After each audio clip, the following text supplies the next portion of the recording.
It is characterized by no noise, wear resistance, acid and alkali corrosion resistance, and can replace cast iron. It is mainly used in ships. Rudder bearing has good performance mechanical properties and hardness.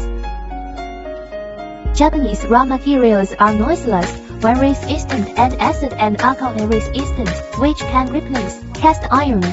Good wear resistance, low lubrication and low friction coefficient. The shaft has good adaptability and long service life.